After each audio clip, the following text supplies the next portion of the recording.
Most fruits and starches are high in fiber and low in fat, which makes them perfect weight loss foods. And in today's video, I would like to share the pros and cons of each of those two food groups and compare them when we are talking about weight loss and which one is better for releasing excess body fat. So let's start with the pros of fruit.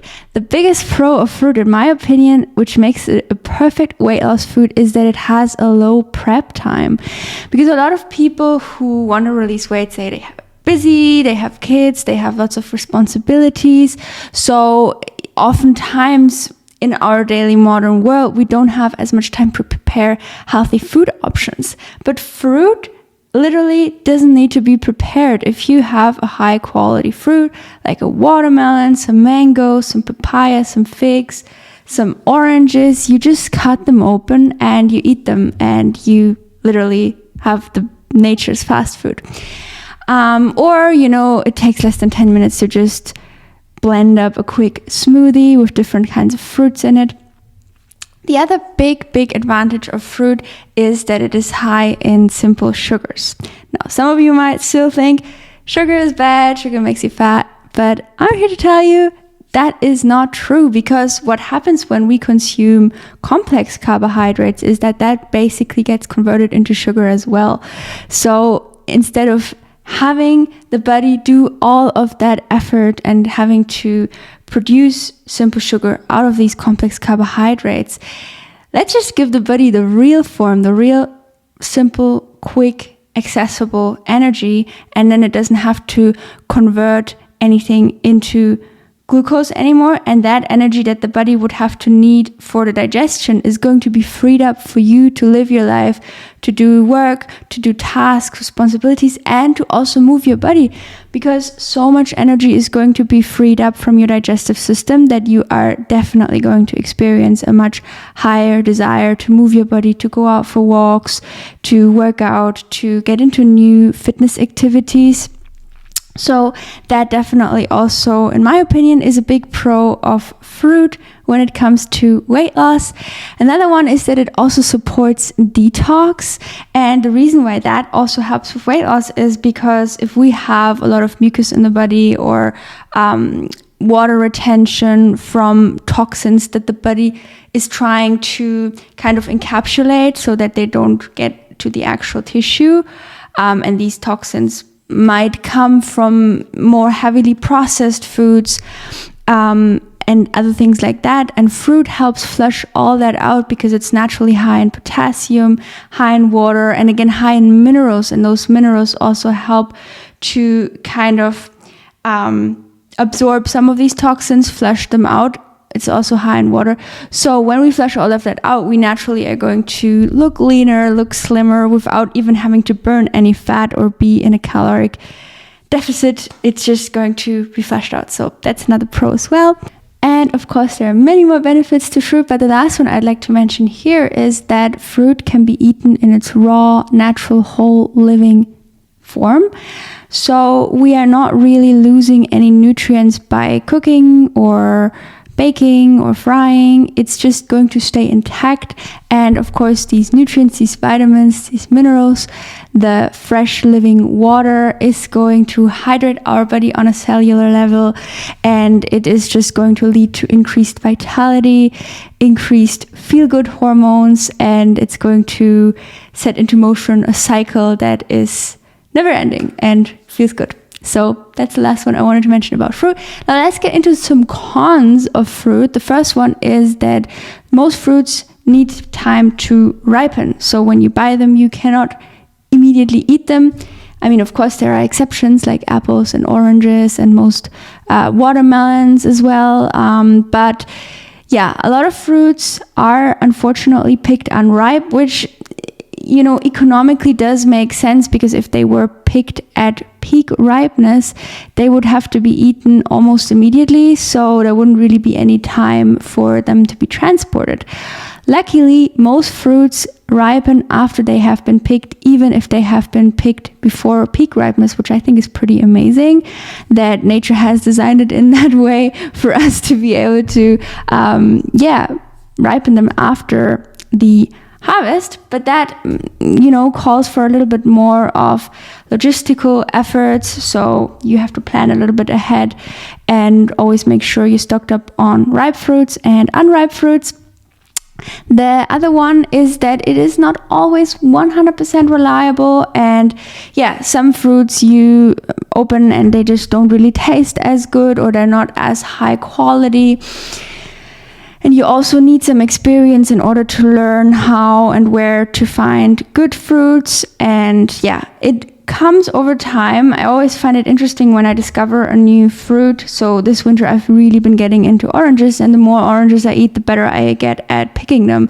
And now I can walk into a store and almost all of the oranges I pick are like peak best premium quality, versus back in the days that was different. I just feel like I haven't really had the experience. And the same was with watermelons, which was also a skill I developed over time of learning how to pick good ones. And of course, there's always times where sometimes you just pick one that isn't as good. And that definitely is something that I think can be a little bit of a disadvantage sometimes. And then also, depending on where you live, the availability of fruit might not always be the very best, even though in the last few years I have shifted my focus away, or more like in the last few months I've shifted my focus away a lot from thinking like, oh my god, there's not that much good fruit, and to focusing on the fact and being grateful for the fact that people come together every single day to sell food for us, and we can get that. Like,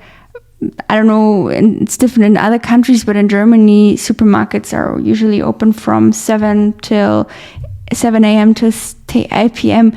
I can get fruit in that time and it's shipped. I don't have to do anything in order to get it. I can even get it delivered to my house, which personally I don't really do, because I appreciate also getting there and checking the food out and seeing how it looks. But sometimes, I still order on websites like Jurassic Fruit, by the way, which I do have a 10% discount code on your first order, code abundance. But so it is still abundantly available if that's what we focus on. And I think it's a matter of perspective, and most supermarkets still have so many different fruits that you can buy and enjoy. So and then another con is that you need that experience, and you really need to start falling in love with fruit, because we have been conditioned in our society a lot that fruit is bad, sugar is bad, and I think that programming in our mind can affect the way we look at food. And I remember when I first came to a lifestyle consisting mainly of plants, mainly of living foods, I was still a bit scared of fruit because of all the conditioning that happened in the younger years of my life, where I was told that you can eat fruit, but just a little bit, not too much. And that also kind of affected the experience I had when I was eating it. I was kind of a little bit in resistance towards it, but over time, the more I ate it, the more I fell in love with it, and now I look forward to every single fruit meal I have. And I'm just so grateful and in bliss whenever I have some really, really good fruit. But even if it's just normal fruit, like I'm really enjoying it. But that is a con as well. You can't just get into it right away.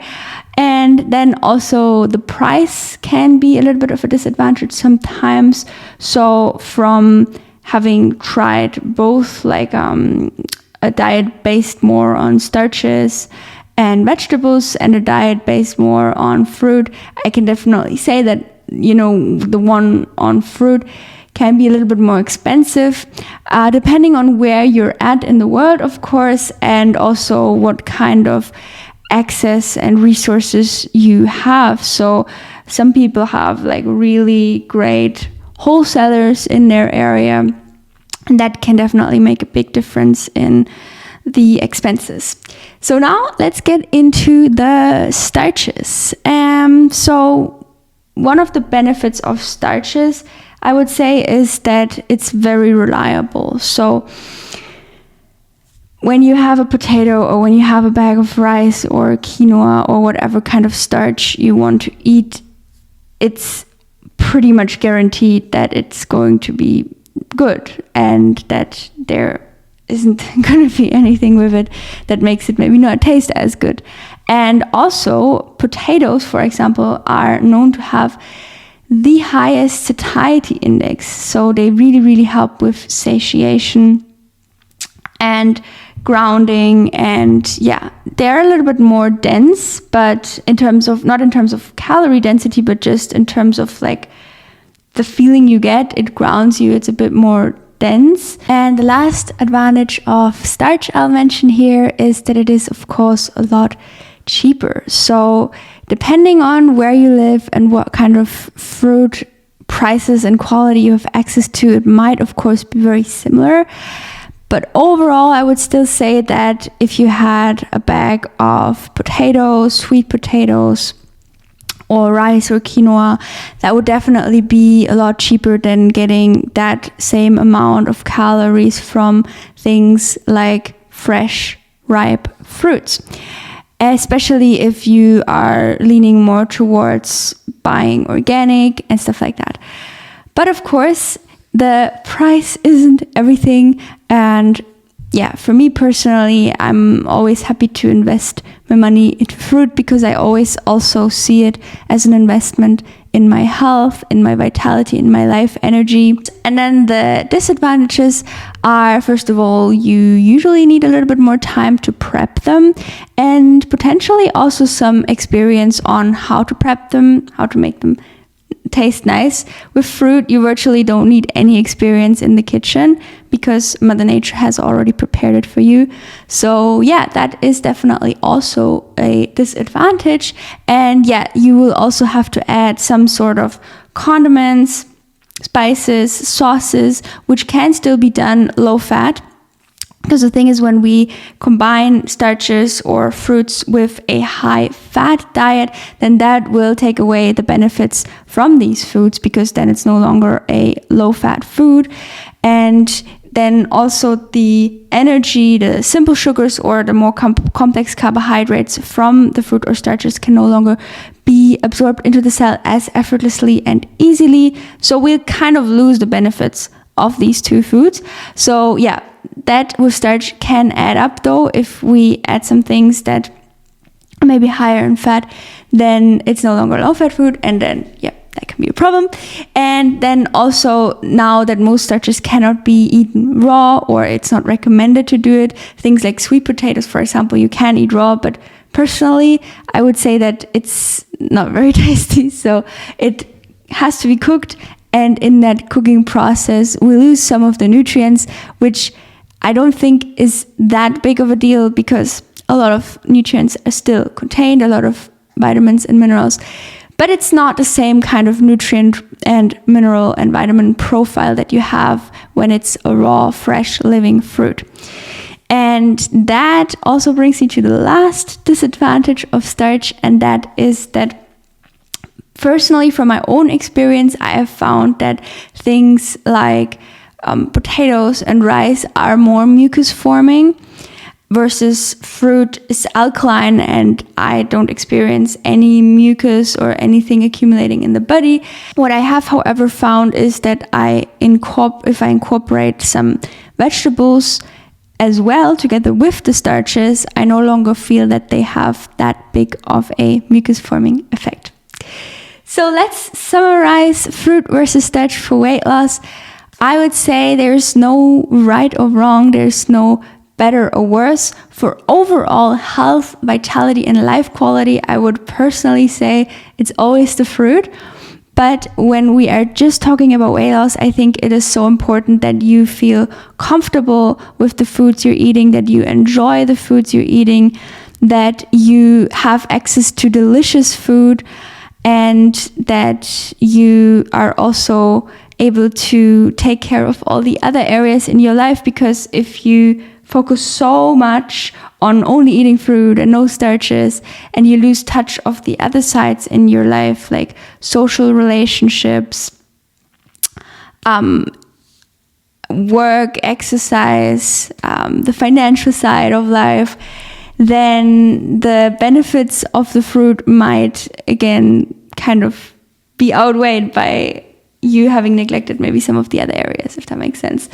So I would say, yeah, follow your heart, tune into your heart, and find out what it is that you want to do and that you feel best with. But overall, I would say that both these foods are amazing for weight loss. If you now want to learn the 33 benefits that I have received from incorporating more raw foods and also having fully raw vegan periods in my life, then definitely make sure to check out this video, and I'll maybe see you there or in another video. Bye!